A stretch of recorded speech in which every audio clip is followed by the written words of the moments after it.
The G20 just officially announced they are launching a plan for a global framework for digital currencies and digital IDs. Watch. Laying the building blocks for a globally coordinated and comprehensive policy and regulatory framework for crypto assets. The global push for clearer policies on crypto assets has gained momentum under the Indian presidency, and a global consensus is emerging on the same. The presidency will support the IMF and the FSB, and FSB is also setting the contours of the regulatory framework for a globally coordinated approach to crypto assets. So the presidency, with the support of IMF and the FSB, is setting these contours.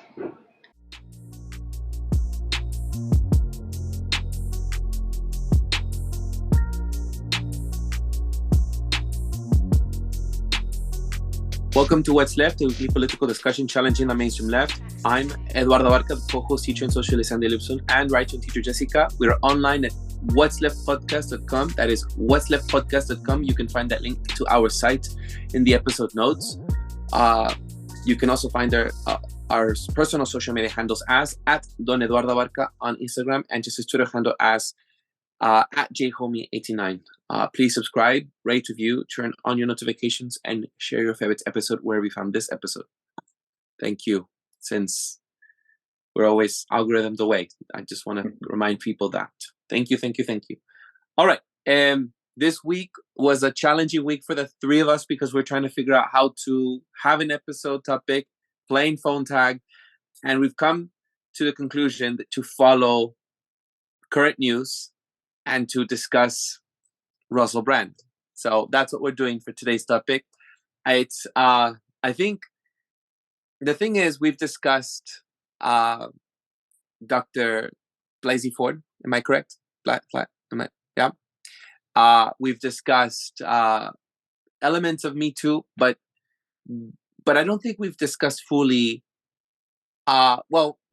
We've discussed, I think, 2 episodes on sexual assault and allegations, right, Andy, if I'm not mistaken? Yeah, Brett Kavanaugh and John Jacobo, right? That that's right. Kenny was familiar with, a politician in San Francisco, right? Mm-hmm. And myself included. I was. I got to meet him briefly, didn't I? Yeah. Oh, yes. That's right. On the bus. Oh my gosh, what? I forgot that connection. Anyhow, back to, I'm just, the reason why I'm laughing is because, Jess, I forget you were in San Francisco, and yes, you met, one of the beloved darlings of San Francisco, a politician. Anyhow, let's discuss. But I don't think I've ever discussed like Me Too or allegations and stuff with you guys. Yeah, and there might be a part of a discussion about that here. Who knows? Where we'll go with this. I think the three of us have maybe some similarities, but we'll also have different angles, and we're gonna have to share whatever comes up for us straight about Russell Brand. Yeah. So I'm pulling up just some mainstream leftist news just so that people can get informed, because if anyone is not aware at this point, there are sexual allegations against Russell Brand. Russell Brand has been a left darling of the liberal left for a long time, and then suddenly he had his independent news, and he's been always an interesting character in comedy and mainstream news, and then suddenly went off on his own podcast and has been a voice of what I think public would easily assimilate as far as politics, because he is in touch with people, and the way he speaks, he's not very posh. At least I don't think so. Jess, you would tell me. But in the UK, he's very well loved. He reminds me of like the Austin Powers sort of like person that people love him. I don't know why, but people love him. Yeah. In the freedom movement, especially like the last couple of years. I mean, I know why. I mean, I think he is sort of shifted more and more in the conspiracy realm. He started out as kind of an anarchist, a person who would talk about revolution, but kind of abstractly. And I think he started his website or whatever, his YouTube channel, and he has been shifting ever more towards a critique of liberalism, a critique of the liberal establishment. He has come out more openly questioning the COVID narrative, and has been more open to the people who would be called conspiracy theorists, and has even himself said often on his channel, you guys are, I didn't believe you guys were right about this.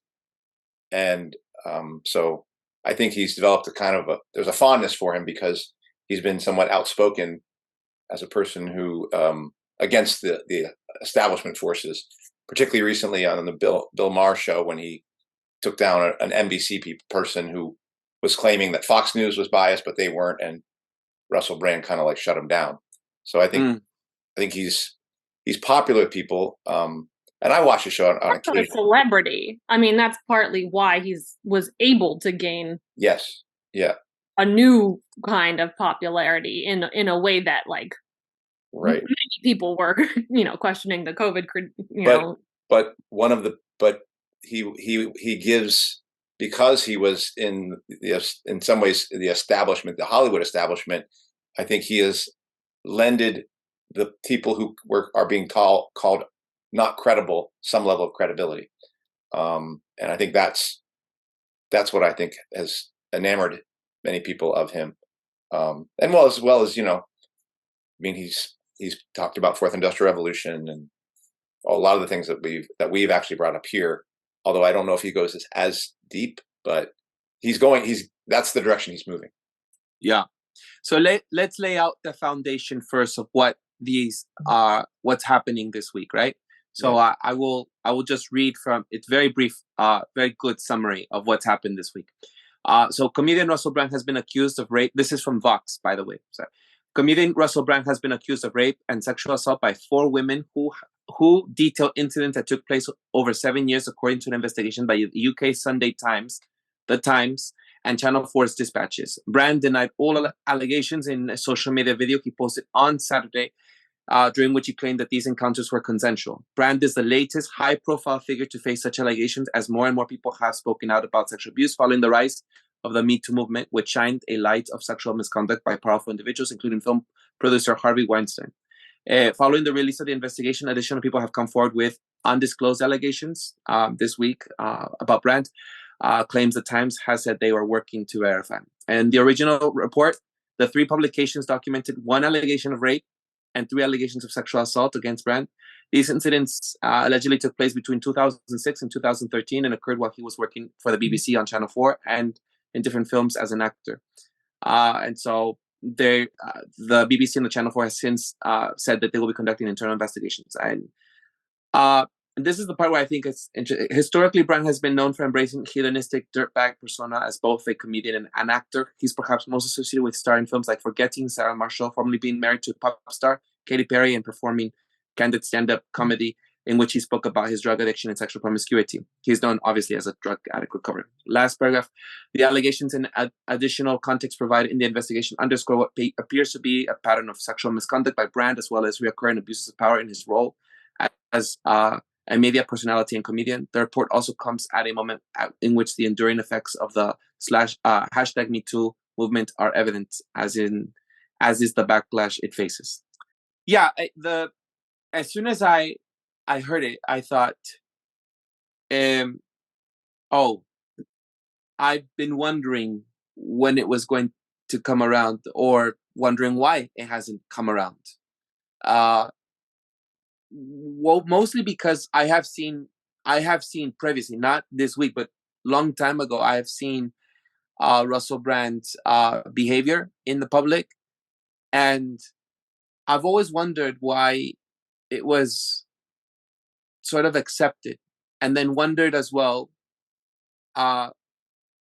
everyone's talking about hashtag #MeToo and how he slipped through that filter, or that net that they were doing for all the celebrities. Because for me, it's quite evident that he's very charismatic and everything. He has a lot of self-confidence and a lot of arrogance, but he just is very touchy-feely in public and has said comments. And I just always wondered, I don't know how he got through those, how he was let loose so easily during that hashtag #MeToo movement era, right? But I also wondered in the immediate, like for me, how this, I was thinking, all right, I want to see how immediately there's going to be a domino effect of the things that are going to come crashing down around him. I'm sure they're going to deplatform him somewhere. But I wondered why now are these people doing that when they've always known his behavior, they've always known how he is, and they've always embraced. I think he was considered the most influential, one of the influential people, like in magazines and in BBC, and had even a column and everything. He had like special places. So I just wonder the hypocrisy of everyone who was just, that was my thought this week, right? So I had other thoughts too. And, I've said in this podcast on What's Left, I've talked about my sexual, my sexual history, my sex work history, and I've talked about how I've been treated. I've also had other experiences I have not disclosed and I have not shared. And I don't know if I want to disclose them or talk about them at this time, because it just feels to me overwhelming. And I don't know if, I'm not necessarily encouraged to do so at this time. But I always sympathize with people who do have experiences that are traumatic, tragic. And I do have a knee-jerk, I think is the word, knee-jerk reaction to want to group myself or protect, especially women, because I have seen things in my life towards the women in my life and my colleagues and peers. And so for me, it's always, not that men don't experience it. Obviously, I'm talking as a man, and I've experienced abuse and other forms of accost, and so I want to do that, but I'm always also aware of how public or Silicon Valley trials, as I'll say them, are not always in the interest of the people. So that's what I always, having done What's Left, we as people who are like digesting the news and stuff, I know that we look at things, and especially since our last conversation, we look at things with skepticism, to like the episode that we did last week, where we know not everything is going to be as it seems. So those are the two things I was carrying this week. Those are my initial reactions. Yeah. I guess my reaction, I mean, I'm not super familiar with Russell Brand. I've always been, I don't know, like I've heard clips and stuff, but I've never like sat down and like listened to his show on Rumble or whatever. I think because he's a celebrity, like even though he may be, at least on the surface level, on a lot of issues, especially in this like COVID era, kind of like Andy had said, like somewhat aligned and kind of like enabling it to be more okay to have those sorts of dissenting opinions. Because he's a celebrity, because I know sort of vaguely his like persona and whatever, I've always been like, he's just like not somebody I would tune into. Like there's so many amazing like actual anarchists and people with much more nuanced commentary and far less followers, and I think just more credibility. Like I'm never, I don't say never, but I'm rarely going to like be like, I know who I'm going to turn on today, like the celebrity, unless it's just, for junk entertainment or something. But that said, like, whenever it was, beginning of this week, I think 4 or 5 days ago, when I saw this story come out, I did read like past just the headlines. Like I did read kind of some of the details, well, all the details I think that came out, like what the allegations were and who was like what media outlets were putting them out and how long, you know, they started these 4 women, like this particular, what do you call it in journalism, investigation or whatever, has been in the works since 2019. So, obviously, like a lot of people in our neck of the woods on the internet, like I don't trust the media, obviously. I don't really trust the courts either. But it hasn't, you know, we haven't even had a trial or anything like that. But I just found myself really quite annoyed at the reaction from almost everybody. I feel like people in the sort of neoliberal, you know, mainstream left were just automatically like assuming that these allegations were true. I guess a kind of Me Too, like believe women, believe all women, like no matter what. And now it's like he's in the court of public opinion, right? Like he is a rapist now. He is a rapist. And along with that has come like now, you know, it's come out that, well, YouTube demonetized him, and now I think it's like the British government is trying to pressure TikTok and Rumble. Rumble's where I think he has his like deal or whatever for his show. Anyway, you know, trying to pressure them to demonetize him. So all of that type of shit, obviously, I disagree with in terms of censorship. Like, you know, none of the even, you know, alleged crimes like happened on YouTube or like relate to that cause. It doesn't make sense. So obviously that's, you know, the disinformation police.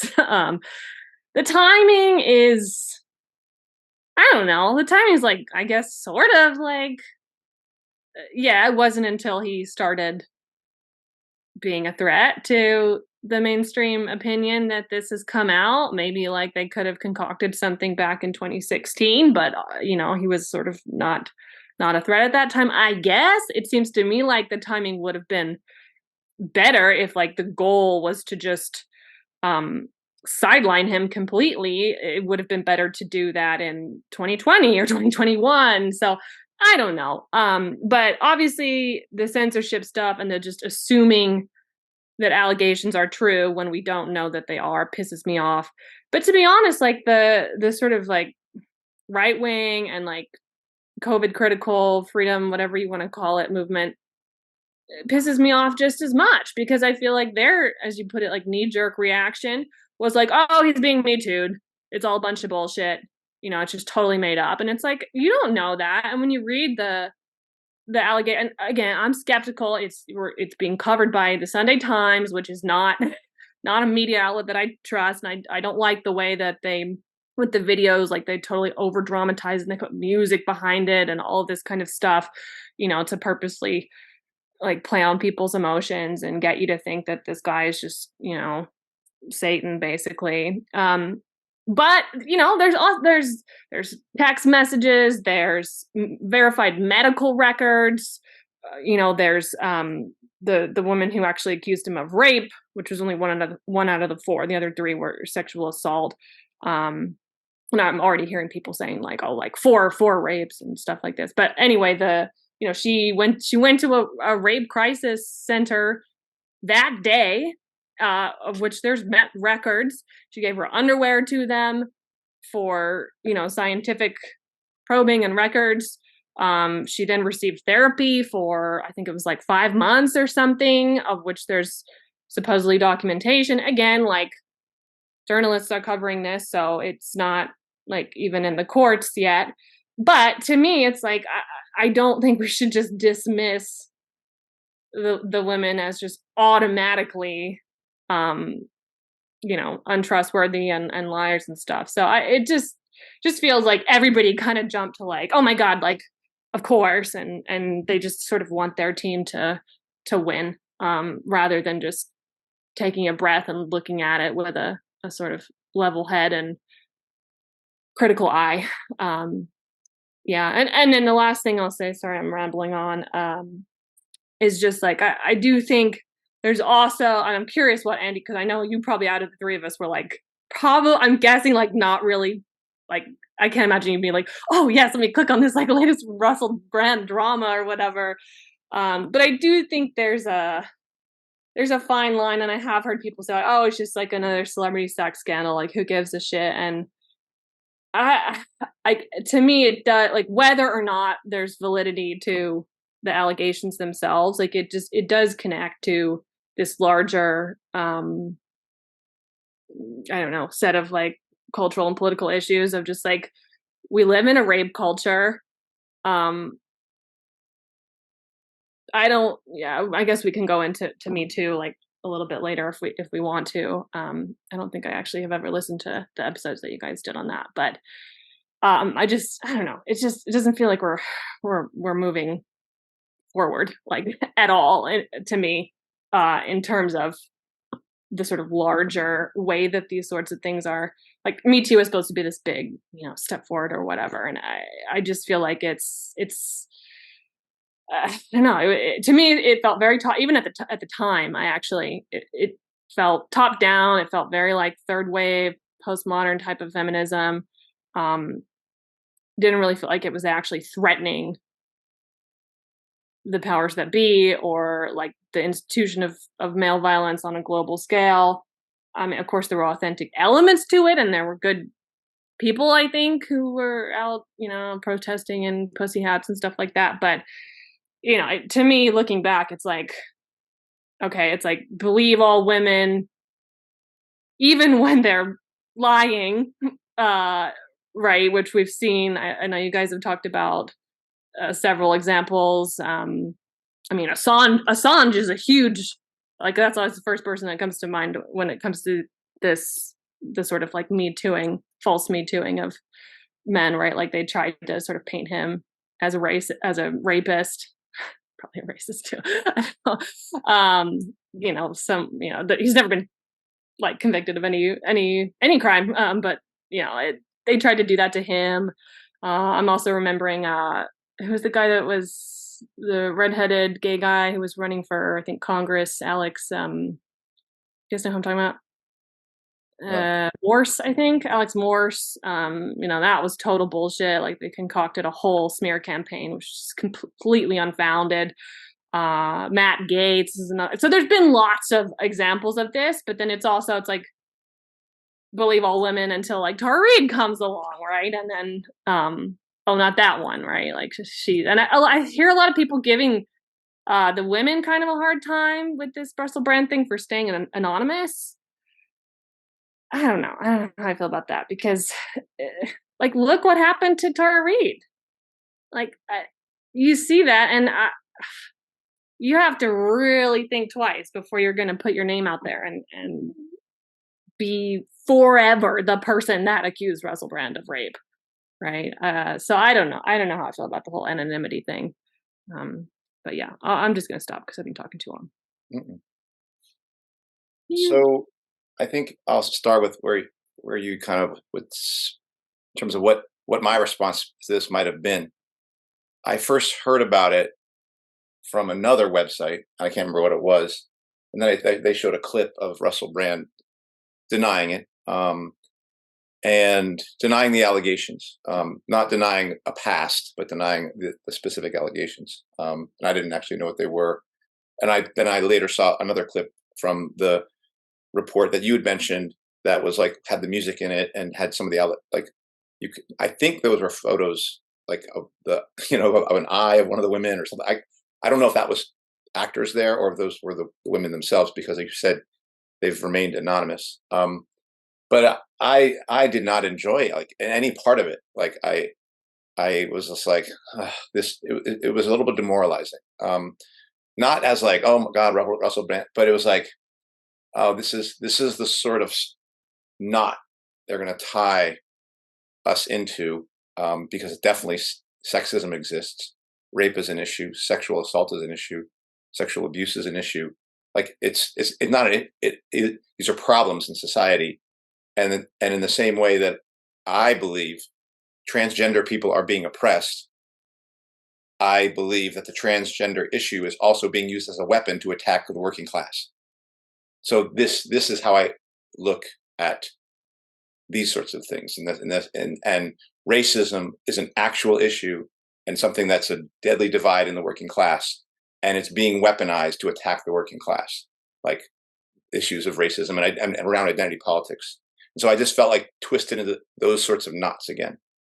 My overall statement is I don't know what happened, other than to say that there's enough in Russell Brand's past that he's admitted to about drug use and just having sex with a bunch of people, that I can totally imagine that he would do something that would be somebody did not want to happen. Even if everyone here says it was consensual, like in terms of the relationship, totally possible that, people overstepped their bounds and people got hurt, and then people went, like the person described, went to a rape crisis center. And I think that's entirely possible. So the thing that I wonder about is I think about Renette Senum when we did that thing about Lahaina, and she said, "I don't believe the official story. I believe what the victims say." And one of the hallmarks of the Me Too movement that I've always agreed with is that I felt it was a meaningful thing for the people who had actually experienced it to come out and say, "This has happened to me," and to speak about it.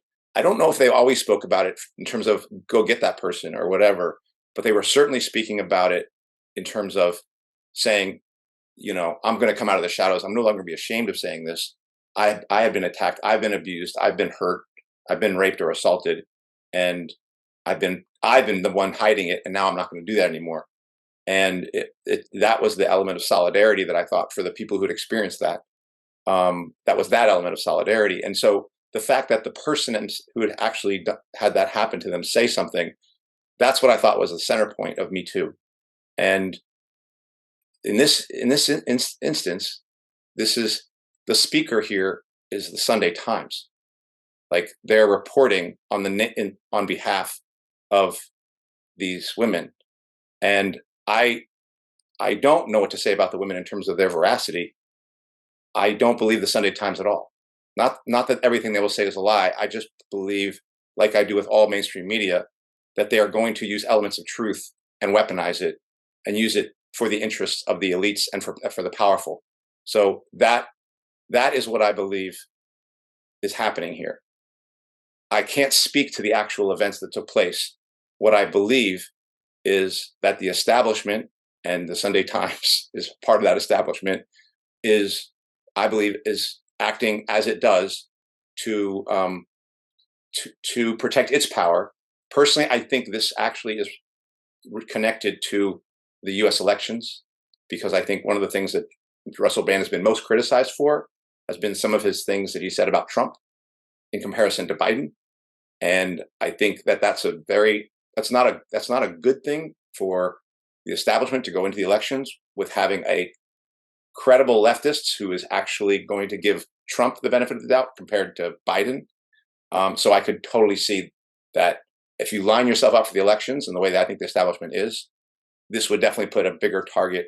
That's for me. If I was going to say what the political why now, it's the run up to the 2024 elections, and it's not really about Britain per se. It's more about the United States, in my opinion. And so I don't see this as specifically a Me Too thing, because I think it's the Sunday Times, and I think it's the mainstream media who is they're the speakers here. They're the voice of the oppressed, or of people who've been aggrieved. And I just don't believe that they have any interest in protecting women or defending women's rights or eliminating sexism, because these are the same people who talked about women's rights and destroying Afghanistan in the same breath. So that's that part. The part that made this, for me, one where I went to, like, I don't want to talk about this, to I do want to talk about this, was the immediate demonetization that started to take place. The what happened with YouTube, what's happening with Rumble, and there's another channel, I don't know if it's Prime or something, that's saying they got to take him off of a channel.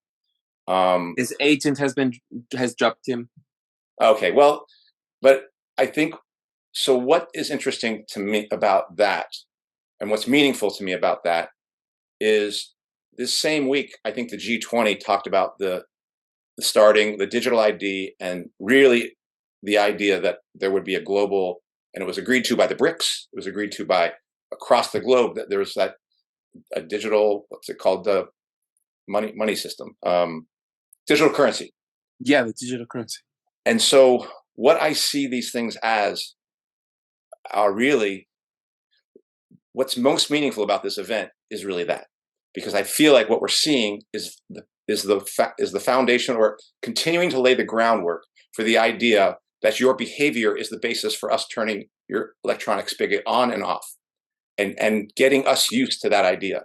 And you can make distinctions about, oh, well, that's a private company, but YouTube's a private company, but I know the state is behind them.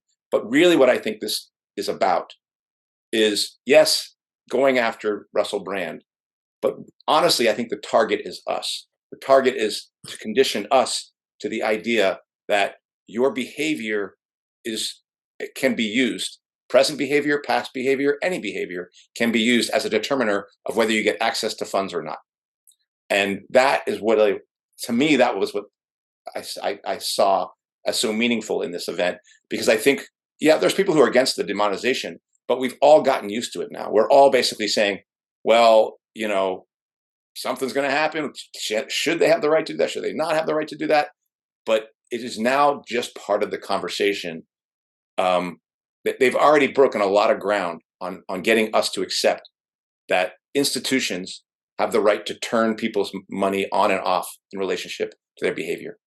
And I think that's very meaningful in relationship to what looks to be the moving forward with the digital currency. And that, to me, is the story. That's the most important part of the story for me, is the demonetization as a sort of force, as a sort of conditioning of us to the idea that institutions, whether they be private ones or public ones, can use money to control us. And that's the whole point of digital currency. And so that's what I think is happening here. And use our behavior to then say, you did well, you get paid. You did not do well, you get punished financially. And I just think we're getting ready for digital currency. That's what this feels like.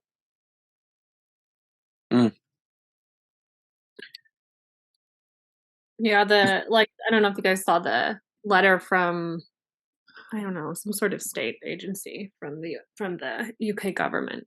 Like, I don't know. Even after all we've talked about, I was still kind of shocked that like they literally just sent a letter saying, "Hey, take this guy down for being unpopular." Now, I don't disagree with what you're saying. I mean, I do think the sort of sexual assaults, Me Too aspects of it are important, but I don't disagree with anything you said, Andy. I do. The point stands. Andy's point stands either way, but I the part of me, my real tinfoil hat part of my brain, does kind of wonder if it's kind of all to some extent. I don't know. Brand he's buddy with people like Yuval Harari, who's held up as one of the masterminds of this whole fucking shit show that they're trying to roll out. And I don't know, I'm always just so skeptical of anybody with that much reach. The guy's been in very high level places, Hollywood and all of this for years. And maybe he's totally genuine. And maybe it doesn't really matter either way because the result is the same. But they do seem to do these sort of almost ritualistic, somebody's head's got to go up on the chopping block because tis this season, and we have to send that message to the people that they better stay in line. And whether he's just sort of the the sacrifice of the day, or whether, you know, I don't know. I'm just maybe too conspiratorial at this point. Go ahead, Edward. Oh, Andy, I appreciate you brilliantly just separating the two without denying people's voice of survival of what they've been through, and at the same time still skeptical over the establishment and the mainstream giants, the news giants. And I thought about what you said, and I was thinking, yeah, you know what Me Too did highlight was people's stories and people's voice, and I don't want to dismiss that. I want people to continue to speak their truth, what has happened to them. Yeah, there are people who came forward, lots of people shared, especially on Twitter. People who shared on social media.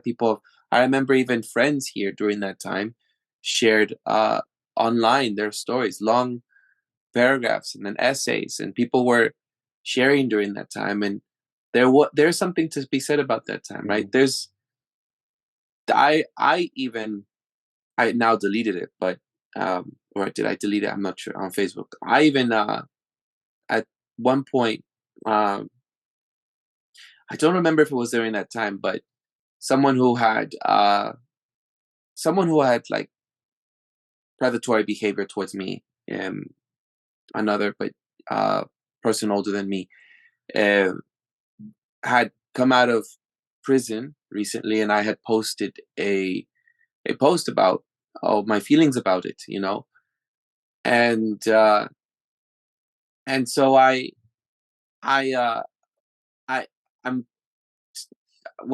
just want to say is, like, I think those are the stories that are of value, right? The ones that people shared. And there are three things for me. There's that part. Then there is the piece that you're speaking about, which is what we've discussed on What's Left. And we've discussed this on the Ukrainian episode. We've discussed this in the 9/11 episode. We've discussed this in other episodes where there is a lot of propaganda and there's a lot of agendas. And people have specific ways of twisting and turning things in order to weaponize, right? Like this isn't a key thing. This is a weaponization of sexual assault and harassment. It's like, this is something that people will do to benefit them. I don't like it. This isn't, like I said from the beginning, like, why has the BBC or why has the Guardian or why have, I forget the magazine's name, listed him as an important figure? How are these groups of prestige and mainstream news sources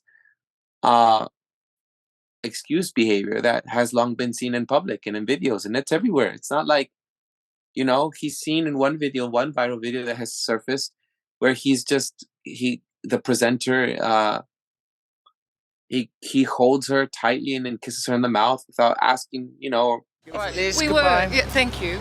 Well, it's been really a wonderful experience. See you later, Liz. Russell. All right, take care. Russell. I can undo your bra just like this. Liz, I love you. And I don't know how that presenter felt about it. There's another one where he jokes around and says, like, how he was friends with Jimmy Savile too, which some of that footage is pretty gross to listen to. Right. Or, you know, the way that he flirts with people. I remember one of them, long before this whole thing has been released, I remember one that made me uncomfortable was when he was in the news, invited, I forget, with what are that couple called? The Republican and Democrat, like with like very stealth, like blonde hair. I forget her name, but Mika and Matt, I forget. Joe, yeah, that one. There you go. I don't know how I know that, but they're out of the recesses of my brain. Yeah, that one. He looks at her, and she's clearly uncomfortable. She's clearly uncomfortable. I'll include the clip just so that people can. Be careful, because that's a low-cut dress. Oh, sorry. Okay. I'm only flesh and blood. I've got instincts. Oh, okay. What do you think that gesture means, the way you're touching that bottle? What does that indicate? What is that? What's the subtext of that? I think we gotta go to break. You need to lose that ring, Mika, because it don't mean nothing to you. And so I'm just wondering, like, if this is an issue for these news organizations, why didn't they do something, say something, you know? He was like voted Shagger of the Year by, Right. like BBC. Oh my God. Like, just like This whole Austin Powers real person, like, I remember even feeling uncomfortable with that film when I watched it for the first time. I was an adolescent and I went over someone's house, and I thought, that's okay. That's all right to do. Like, what? That's not, it's very liked about that kind of behavior. I'm not sure. I never liked it. But anyhow, so what you're speaking to, Andy, and separating those stories, it's a very good way of dividing those things, that people are using things to try to control. And I see that clearly. Here's the other part where I wanted to bring the third point. I don't know. There's a dark side, I believe, to the whole Me Too movement, and there's a dark side to this. I believe that the public space, or I'm not sure, I'm still grappling with this, but I remember growing up with uncles, and all of them are heterosexual relationships. And I remember one particular, well, it happened twice with two uncles with separate women. One of them yelled at my mother, and my mother, like, my uncle was inside the house, and my mother closed the gate, and she was yelling through the gate. And I was a child, and I was in the living room, and my mother was talking to her, like, go home, stop fighting. They were having a conflict, but she really wanted to have this conflict with my uncle. And she said, I'll just go to the police. I'll just go to the police and say he did this to me and did that to me. All kinds of physical allegations that she was planning to what do you call it? Conjure yeah. So I never forget that. And then I was in middle school once, and I remember I had a conflict with this girl named Emma. And she said to me once, because we were playing some games, it was during physical education, and she said to me, give me that or whatever. And I said, well, no, it's not your turn or whatever. And she's like, if you don't give it to me, I'll scream. And I said, well, I mean, you can scream, but I didn't do anything to you. I was like, I'll just say you hit me. And I'll never forget that. Like, I just thought, but no one will believe you. Yes, they will. And I just thought, I was afraid at that moment, and I just gave the ball. I never forget that. I that stuck with me. How someone had that much confidence in themselves that they would just say an accusation this way to me. And there have been other moments where I have been around. Like, I have other family members where men have been told, you'll just never be believed. And that has also happened. And we saw this as well played out again. It's not like I followed Johnny Depp. I didn't even know who Brad Pitt was, and I thought Brad Pitt was Johnny Depp and the whole thing. I didn't follow everything. And No. I just few years ago learned who was Kardashians and all this. But anyhow, and he had a public trial, and it was also discussed. I think that trial showed just how the messy relationships are, but he was the word is acquitted, I think, right? Acquitted. Is it? Yeah. Yeah.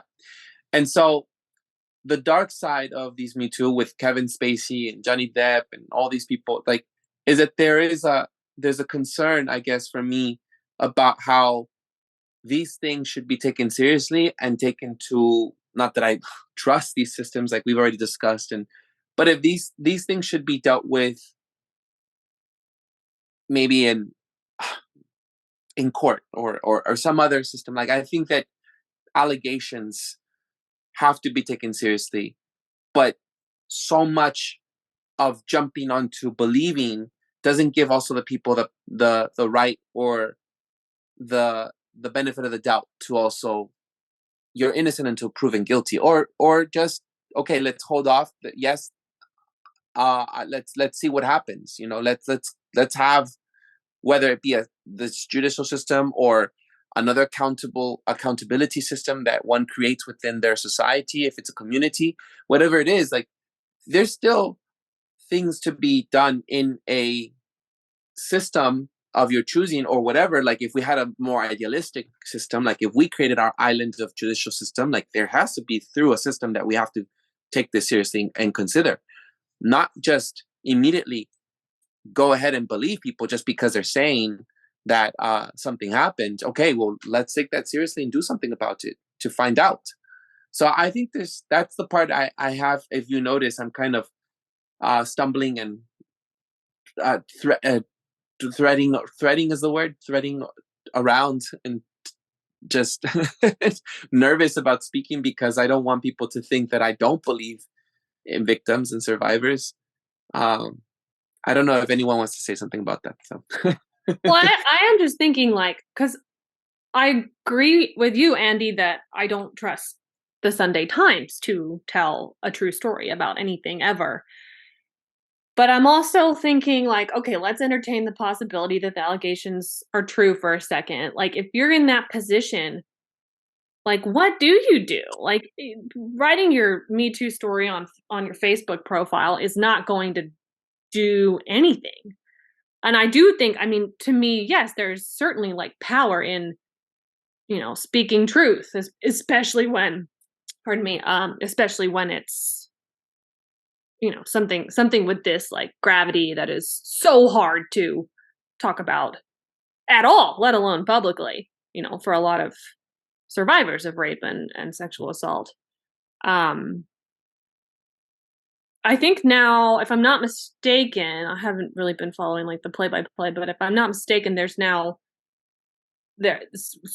a woman who's not one of the four has now actually gone to the police, I think in the UK, and filed an actual police report. So I guess that's one form of like directly telling your story and bringing it to the courts. But I do kind of wonder, like, if something like this really happened and you are thinking like, I want to hold this person accountable and I want to tell the world that he's a predator, I don't know what you're supposed to do. Like, I wouldn't fault them for going to a media outlet. What do you guys think? I don't know. What would you do in that position? I don't know what I would do in that position. I'm not in that position. But I'm going to use an analogy here that you may not agree with, but this is why I don't think it's a Me Too thing. Ukraine is being invaded by Russia. The Ukrainians are showing heroic willingness to die to defend their land against the Russians. Russia invaded Ukraine. So why am I against saying, or why don't I take the position of Ukrainian independence? Because they gave up their independence when they essentially hooked themselves up to the United States as the underwriter of this struggle, because they're not independent any longer. It's not their story any longer. It's not the Ukrainian story. It's the United States story. Mm. And that's what I say about this moment is I don't know what happened, but these people gave up their story, me people, like as Eduardo said, that's not a small thing for people to come out and say, this happened to me. I'm speaking it. Here's me. I'm not blaming. I'm just saying this is what happened. They've now handed this story over to an institution of violence, an institution of rape, an institution of exploitation. That's what these institutions all preserve and are trying to promote. Eduardo, you talked last week about the judicial system. It's not a judicial system. It's an attack system. It's put to divide people against each other and allow the state to come in and decide for you. It's another system of slavery. And so these institutions are in play. And when you hand over your story to them, it doesn't change those institutions. It doesn't change what's happening. So I'm not tripping about Sunday Times. I'm just saying these are capitalist institutions that are utilizing information that workers, female workers, went to and said, well, as far as I know, they went looking for the story and they found them. But now it's not their story any longer. It's now the capitalist story. It's now the story for the mainstream media and whatever they have in mind here to pursue. And honestly, partly I do think it's about punishing a person who's popular and moving in a particular direction. But like I said, I think the biggest thing is get used to the idea that if we get wind of you doing something wrong, we're fucking taking your money away. Get used to that, because it can happen to anyone. It can happen to somebody small. It can happen to somebody big. It can happen to Canadian truckers. It can happen to a celebrity who has relative popularity. Quote, the big and small are all going to be leveled out with the idea that your money is not yours, it's ours. And we'll be monitoring what you're doing and then telling you whether you got access to it after we check what you're doing and what your past is. That's what this is about. And the institutions that are doing that hate women, they hate men, they hate workers, they hate life. So I'm sorry, these women handed their stories over to that institution. So I'm not blaming them. I'm just saying I'm not going to be fooled into thinking that there's any justice to be found here. This is now going to be weaponized to hurt everyone who is on the bottom. That's how I look at this. Yeah, I mean, it already is, I would say, being weaponized. But hold on, and I don't believe that about the Me Too movement in its infancy. That it didn't look like that. It actually it had that element of liberation of people speaking their own story, but now it's somewhere else. And so that's why I make that distinction. Yeah. Jess, do you want to say something? Oh, I mean, I agree with the overall point. I don't think it's fair to, I know you're not like blaming them, but I don't think it's fair to like compare individual. I mean, let's assume for a second. Again, I don't know if the allegations are true. It may be a crock of bullshit altogether. But I don't think it's fair to compare like individual, victims of rape to like national governments, like the government of Ukraine. But I'm saying the people of Ukraine are being attacked. It's not an allegation. It's actually true that they are being attacked by the Russian country, by the country of Russia. That's not an allegation. It's a physical fact. But I'm saying that what makes it no longer a liberation struggle, what makes it no longer something that's going to end in truth and justice is the fact that entire project of that war for the Ukrainian people has now been essentially handed over to the United States, and they are proxies for them. And once you do that, and this is what I'm talking about, I'm not talking about the truth of the allegation. I'm saying once you hand over your truth to an entity which has no interest in truth, then I'm sorry, you've done something else. You've now entered into a new thing. It's no longer yours, it's theirs. And it's their truth. The me in the Me Too part of this is Sunday Times. It's not these women. Yeah. I mean, I don't, it's kind of besides the point, but I don't blame like the workers of Ukraine though for hooking up with the US. But that's the reason. But Jessica, it's not a question of blame. It's just what makes it no longer a liberation struggle. Of course, I think they could do that, but in reality, this case, the politicians sold them to that. But it doesn't matter. The fact is that And unless you think it's a liberation struggle, I don't think it is a liberation struggle. And the reason that is not because Russia didn't invade Ukraine. It's because they have essentially sold their project of independence over to another big power, and it's being utilized for that. So it's not a fight for independence. So I'm not going to then be for you. That's why I don't have a Ukrainian flag in my window. Otherwise, I would. If the Ukrainians were just fighting it on their own, I'd be putting up my flag and saying, like, hey, they're doing it there. The Taliban were fighting the United States here. Yes, but it's not that. Like the Palestinians. Yes, right. Yeah. So and unfortunately, even the Palestinian struggle has tried to at times gone that way, and tried to find a major power benefactor. And when you do that, that's not a moral judgment. It's political. It's to say it's not an independent struggle anymore. There's no truth in it any longer. And so now it's something else. It's now it's just a big power fight, and I don't take sides on big power fights.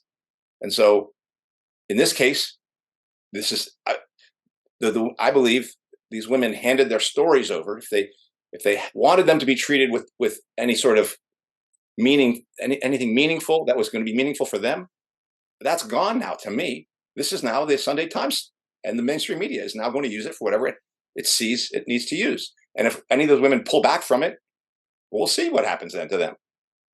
But it's, again, I'm not blaming. I'm just saying it's not their story any longer.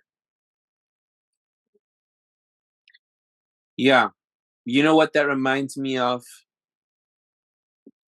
I mean, just to be clear, because you mentioned what I said. So if these women were to believe in this judicial system, and they think that this is, some people don't actually believe in an idealistic, different kind, alternative accountability system, Andy.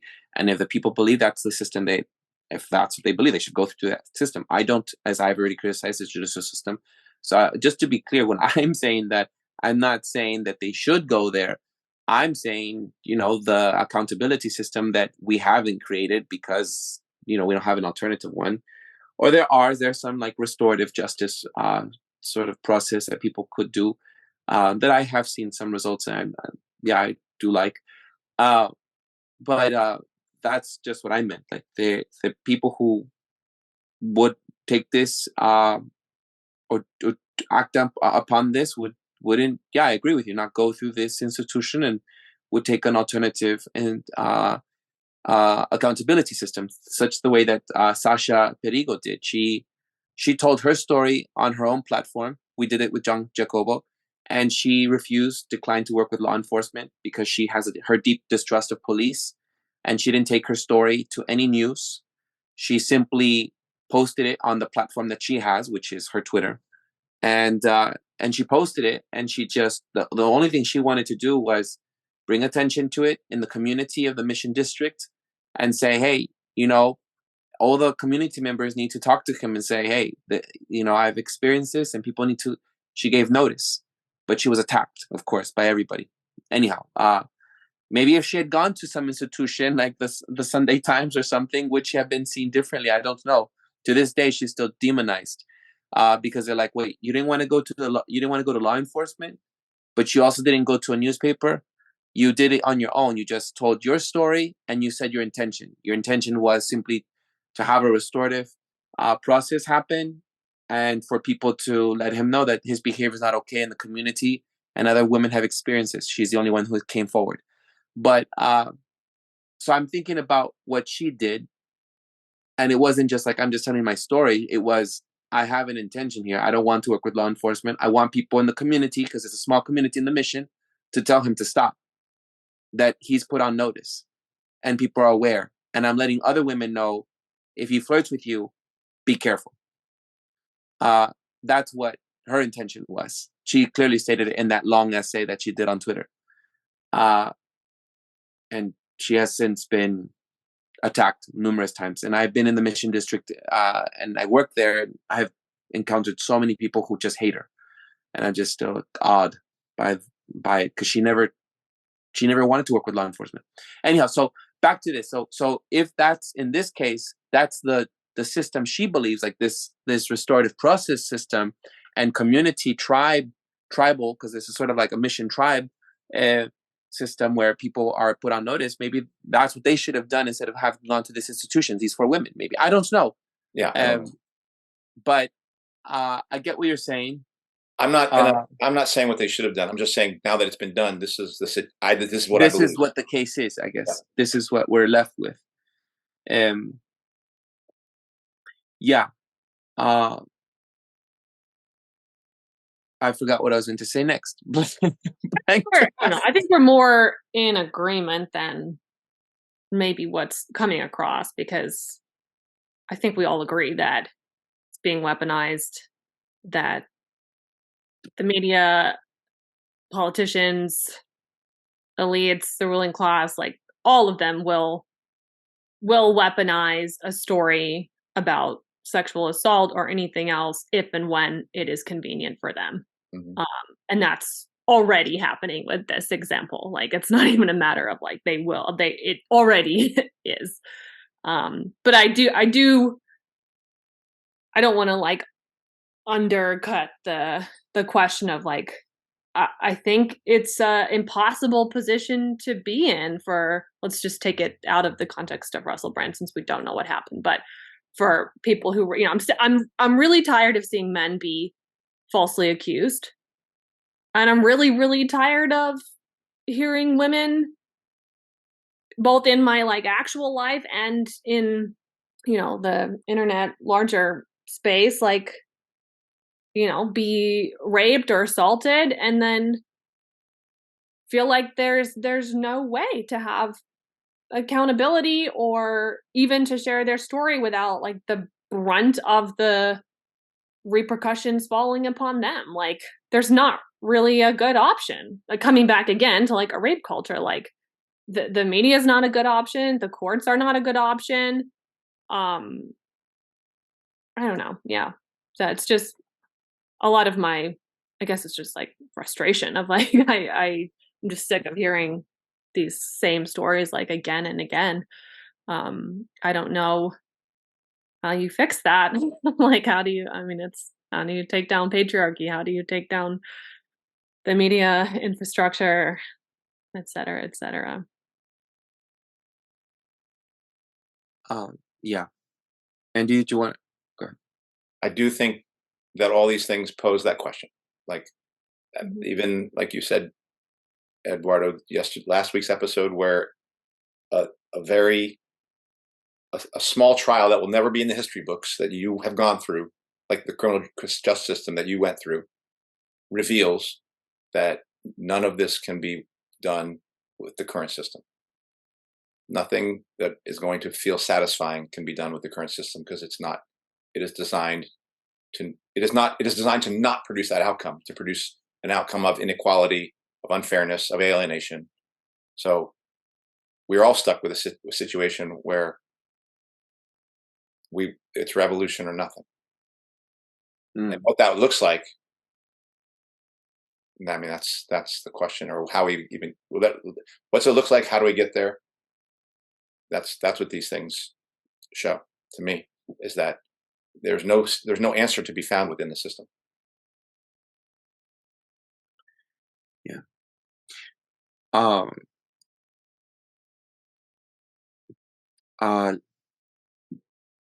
Can I just say something that does an update, because we've done this episode on John Jacobo.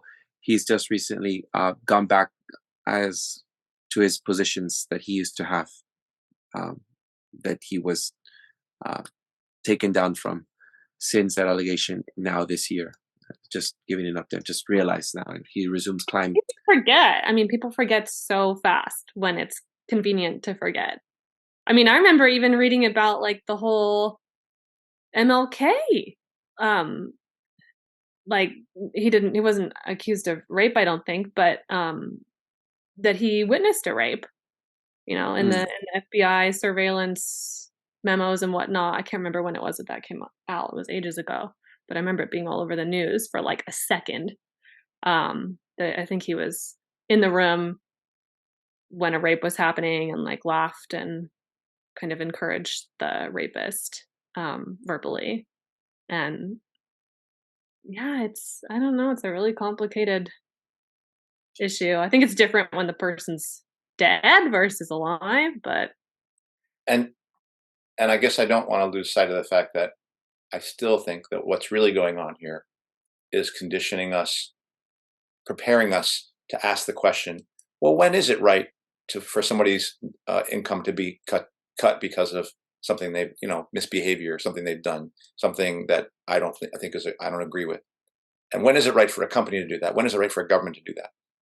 And I feel like once we get into that place, I think the answer has to be never. I don't trust a corporation to do this. I don't trust the government to do it. I'm not going to allow them to do it under any circumstances. I'm not going to support them in doing it under any circumstances. That's the answer, because all of this is going to be turned against us. As we conclude, there is as we're discussing and I'm reflecting, there is a sort of a fear sometimes I feel from just how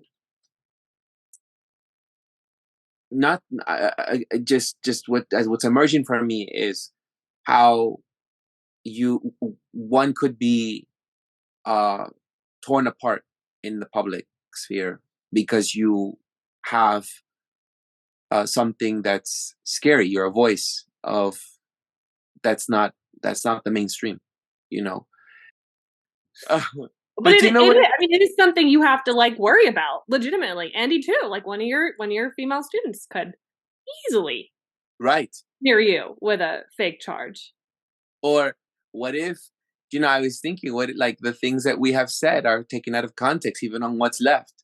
These things are can be used. We're a small channel and podcast, but if something became viral, we've just had a few episodes where bam, 4,000 views, bam, 11,000 views.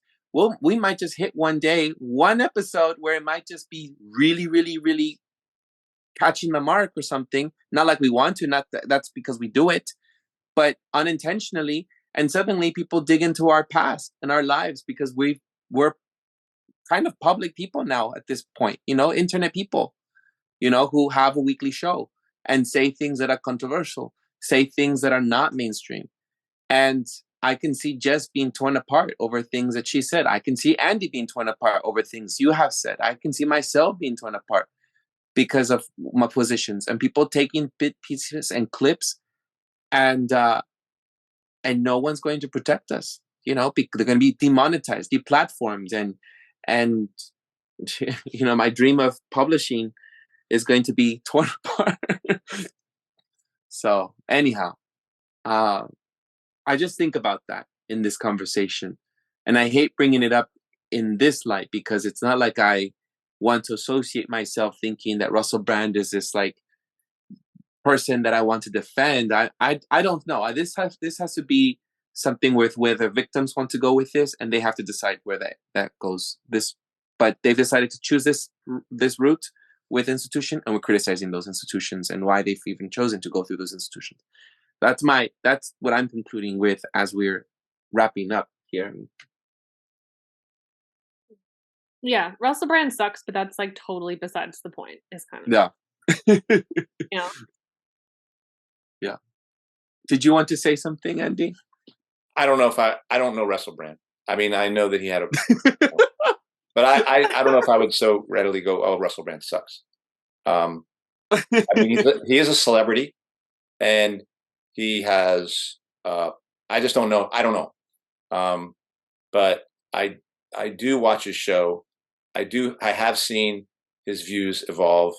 It has seemingly given more people confidence to say certain things. But he definitely thinks germ theory, right?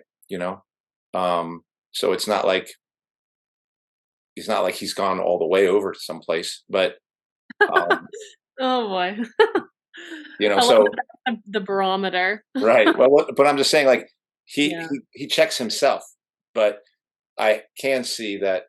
So of the personalities that are out there, I've watched the Jimmy Dore show, which I don't really see a big difference between Jimmy Dore and Russell Brand, except that Russell Brand has been at a higher level of celebrity, I don't think it's stratospheric in the way that maybe we're talking about. Who was it? Brad Pitt and Johnny Depp. Johnny Depp. you know. Yeah. But all those characters are just, I don't even know what to make of that. I would just say that for me, I'm not going to say, oh, I think Russell Brand sucks. I think Russell Brand seems like a person who's trying to like make a way, but he's big, way bigger than just regular folk. So I don't know. But I don't think it's about Russell Brand. To me, it's about these institutions and how they turn their wheels to amplify certain voices and then to crush people when they need to. And I think that's the thing I'm concerned about. And I'm concerned about, this trial by Silicon Valley, because that's what this is. This is a trial by them, And what you mentioned at the beginning of this, I don't think we got it on the recording, Jess, of the Parliament trying to get Rumble. What did you say? Yeah, I just saw that today. I haven't dug into it too deeply, but I just know they sent like a letter. I think I screenshotted it.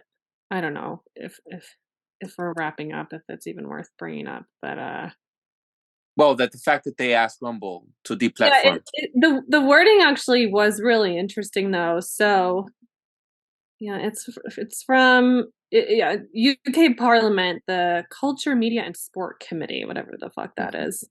So I think they sent one to TikTok and they sent one to Rumble. And this is the TikTok one. I am writing concerning the serious allegations regarding Russell Brand in the context as a user of TikTok with more than 2.2 million followers on the platform.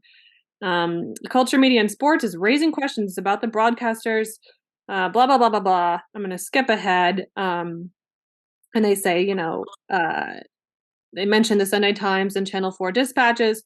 While we recognize that TikTok is not the creator of the content published by Mr. Brand and his content may be within the community guidelines set out by the platform, we are concerned that he may be able to profit from his content on the platform.